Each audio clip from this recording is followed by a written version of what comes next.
Hello guys, आज हम देखने जा रहे हैं मोल कॉन्सेप्ट के कुछ इम्पोर्टेंट क्वेश्चन जो दिक्कत दे रहे हैं बच्चों को।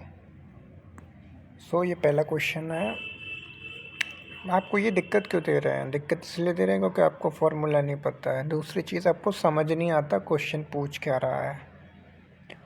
तीसरी चीज़, आपको फार्मूला यूज़ करना नहीं आता है, कब कौन सा फार्मूला यूज़ करना है। तो मैं आपको क्वेश्चन के साथ डील करना सिखाऊंगा, बिल्कुल बेसिक से। अब आप एक इक्वेशन दे रखी है, ये क्वेश्चन है आपका, ठीक है। इक्वेशन दे रखी है आपको, फ्रॉम द इक्वेशन 3Cu। ये 3Cu क्या मतलब होता है? 3 mole of Cu plus 8 mole of HNO3 react करके बनाता है 3 मोल कॉपर, और ये मतलब कंपाउंड बनाता है इसका 3 मोल।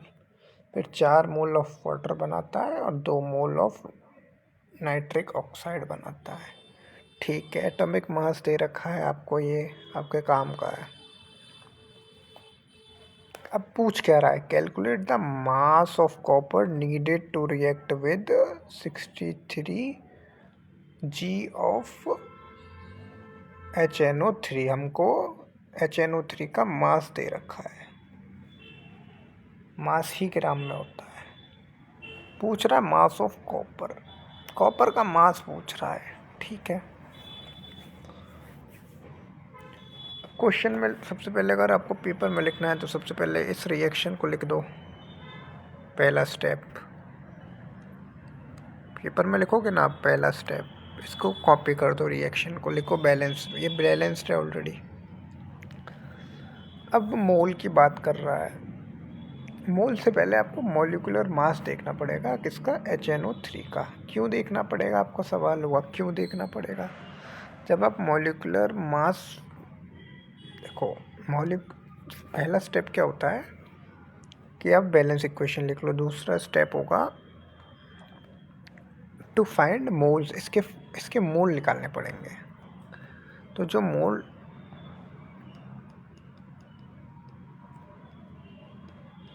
का फॉर्मूला होता है वो होता है given mass upon molecular mass.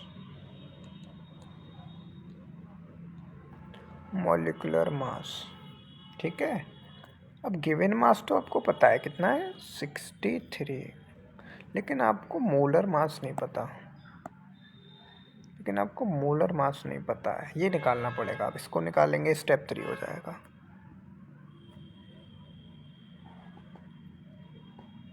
Molar mass कैसे निकलेगा? प्लस कर दो, H का कितना है? 1 प्लस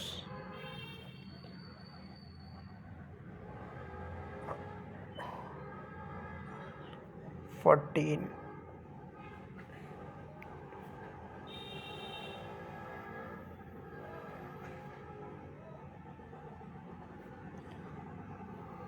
प्लस 3 इंटू 16 कितना देगा? 63 ग्राम। कैसे निकालते मोलर मास? इसको देखो, 1 प्लस नाइट्रोजन का 14 प्लस ऑक्सीजन का 16, लेकिन 3 बार है, इंटू 3 कितना देगा? ये 63 ही देगा। तो अब इनफ, अब जो हमारा मोल था वो क्या हो जाएगा? 63 अपॉन 63 कितना आ गया? 1। क्या आ गया? मोल। इतना काम ख़त्म हो गया। बट निकालना क्या था? हमें निकालना था मास ऑफ कॉपर। ये हमारा लास्ट स्टेप है। ये किससे निकालते हैं? इसे निकालते हैं, किसी भी चीज़ का मास निकालते हैं स्टोइक्योमेट्री से।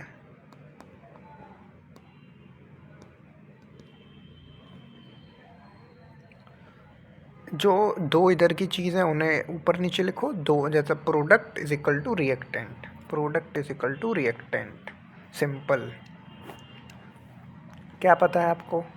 इधर आइए, प्रोडक्ट में 3 मोल क्या? Cu upon 8 mole of HNO3, 8 mole of HNO3, ठीक, इज इक्वल टू एक्स। यहीं पर जैसे आपने यहाँ पे, ये सॉरी, यहाँ पे आएगा इज इक्वल टू, यहाँ पर 3 पता था आपको, लेकिन यहाँ वाले में नहीं पता है, इसको एक्स मान लो, एक्स। अपॉन कितना मोल ऑफ HNO3, 1 मोल ऑफ, ये हमने कैलकुलेट किया, 1 मोल ऑफ HNO3, ये आपके बन गया है।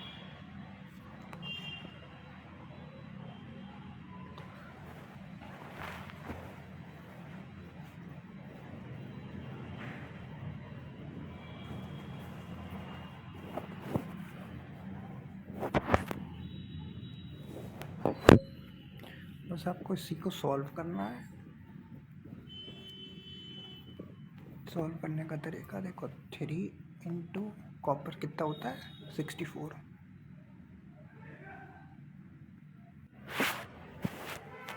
63 जो भी कॉपर का जो मास है,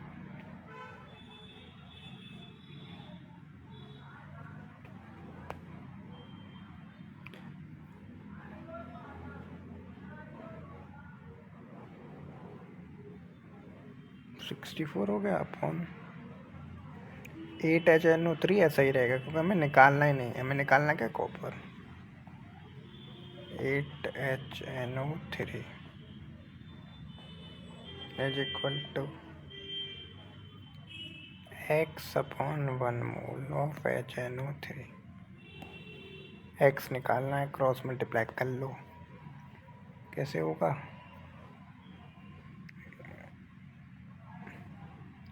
3 इंटू 64 कुछ 190 जाएगा, ठीक है।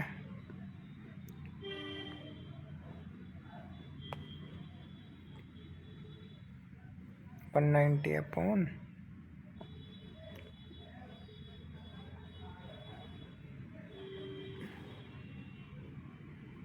8 मोल ऑफ HNO3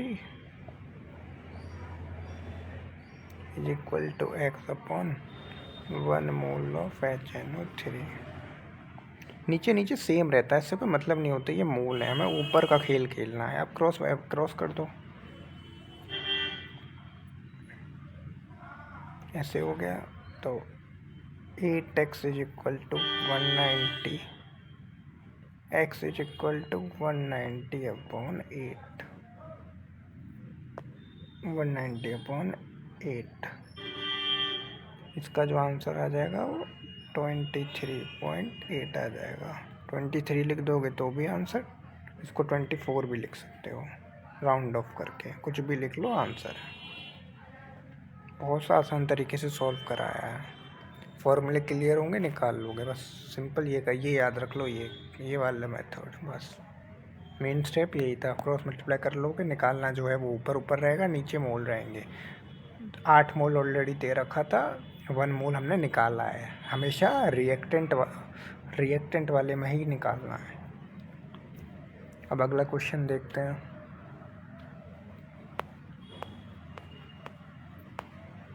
इसी का ही है, सेम क्वेश्चन है, वही रिएक्शन है। इसको पहले लिख देना है, स्टेप 1 रिएक्शन लिख दो, बैलेंस रिएक्शन है। अब स्टेप 2 कहाँ से शुरू होता है, क्वेश्चन क्या पूछ रहा है, calculate the volume of nitric oxide. अब किसकी बात हो रही है, नाइट्रिक ऑक्साइड की, 2NO की, ठीक है। इसका स्टेप 2 हो गया, ठीक है। अब आपको पता है कितना नाइट्रिक प्रोड्यूस हो रहा है, 2 मोल प्रोड्यूस हो रहा है, कितना, 2 मोल।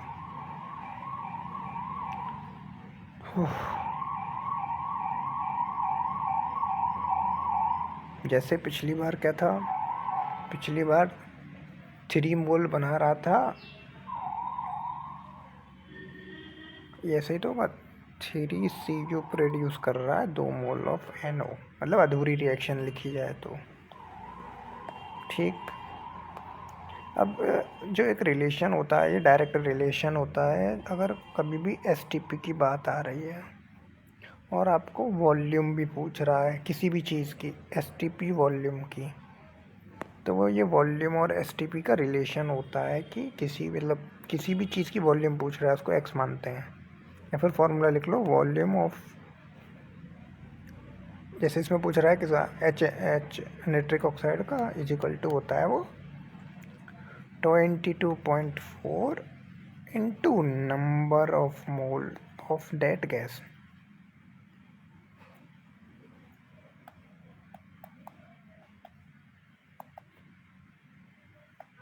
अब क्या हो जाएगा 22.4 इंटू मोल कितने हैं 2 मोल, आपका आंसर आ जाएगा 44.8। वॉल्यूम है लीटर में, आंसर आ जाएगा। Simple lol question. आपको फॉर्मूले नहीं आते इसलिए नहीं आता आपको ये। चलिए अब अगला क्वेश्चन देखते हैं।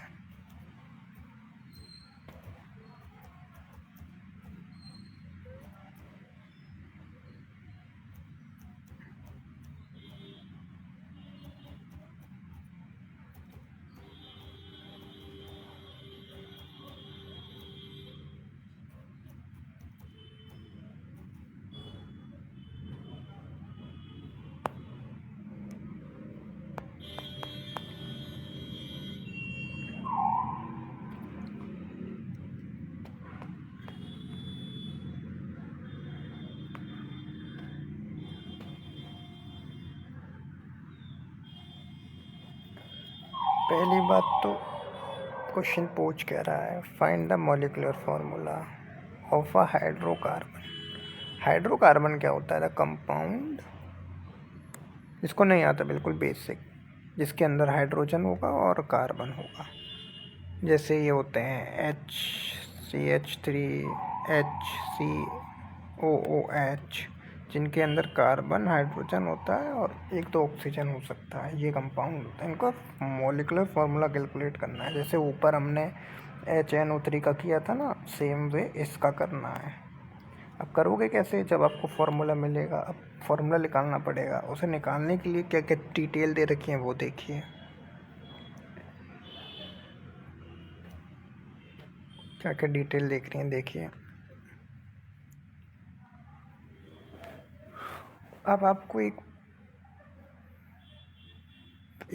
बात पता होनी चाहिए। ये बोल रहा है कि देखिए ये बोल रहा है कि 20% हाइड्रोजन है। हाइड्रोजन 20% है।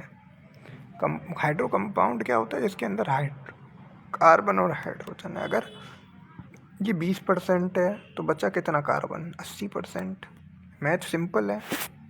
तो कार्बन कितना हो गया? 80%।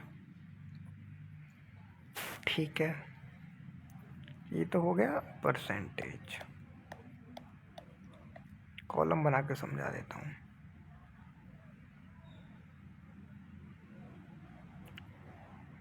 अब मोल की बात करा जाए या फिर किसी और चीज़ की,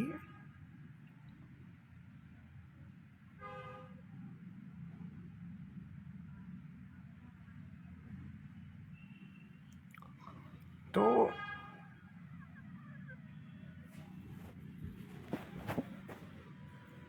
यहाँ पर सबसे पहले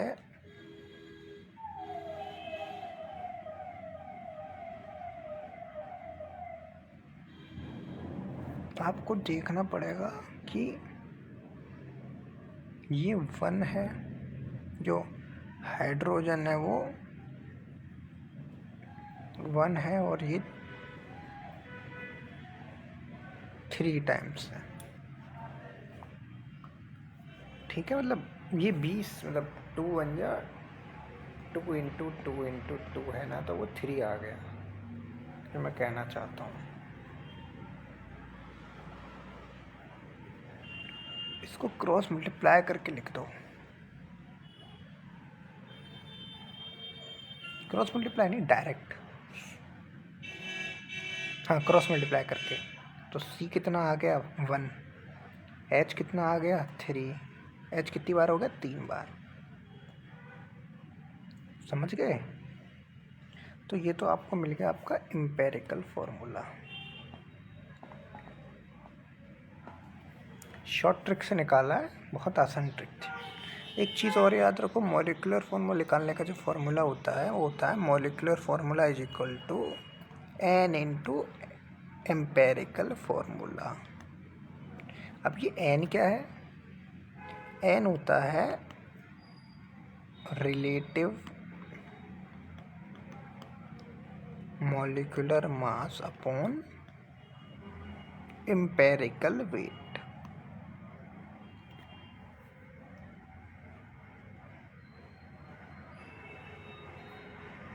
empirical wait.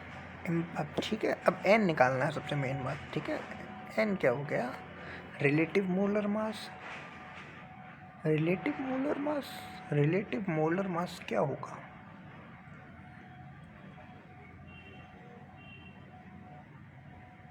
Relative molar mass होता है वेपर डेंसिटी इंटू ट्वाइस। कितनी दे रखी है? 15। 15 इंटू 2 30। क्या मिला? ये रिलेटिव मोलर मास कितना हो गया? 30। अब इम्पेरिकल, इम्पेरिकल क्या निकाला है हमने? H। कार्बन कितना होता है? अब खुद कैलकुलेट करो। 12 प्लस 3 कितना हो गया? 15। एन कितना हो गया? 2। एन की वैल्यू आ गई है 2। एम्पेरिकल क्या निकाला था? CH3 मल्टीप्लाई कर दो C2H6। Very easy. एक बार दोबारा ना बहुत अच्छे समझाऊंगा।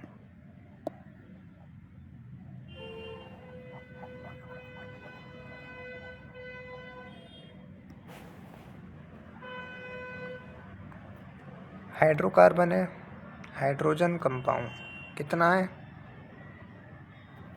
ठीक है, हाइड्रोकार्बन है, दे रखा है 20%। अगर एक 20 है दूसरा 80 हो गया, इतना पता है क्वेश्चन से। पूछ के रहा है मोलिकुलर फार्मूला। मोलिकुलर फार्मूला क्या होता है?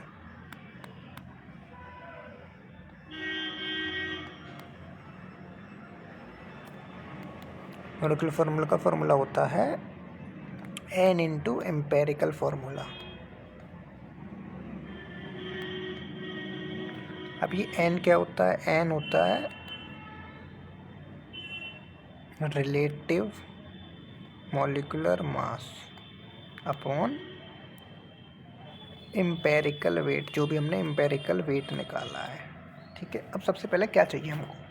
सबसे पहले चाहिए होगा एन, या फिर नहीं, सबसे पहले चाहिए होगा एम्पेरिकल फार्मूला। एम्पेरिकल फार्मूला कैसे निकालेंगे? ऐसे निकालेंगे। जब भी ये चीज़ आ जाए आप इसको ऐसे लिख दो। क्रॉस मल्टीप्लाई करना ही करना है। ये 1 टाइम है, ये 3 टाइम है। अब इसका क्रॉस मल्टीप्लाई करके एम्पेरिकल फार्मूला बन जाएगा। क्या बन जाएगा? C1 हो जाएगा, H 3 टाइम होगा। ये अब बन गया एम्पेरिकल फार्मूला। अब क्या चाहिए? एन।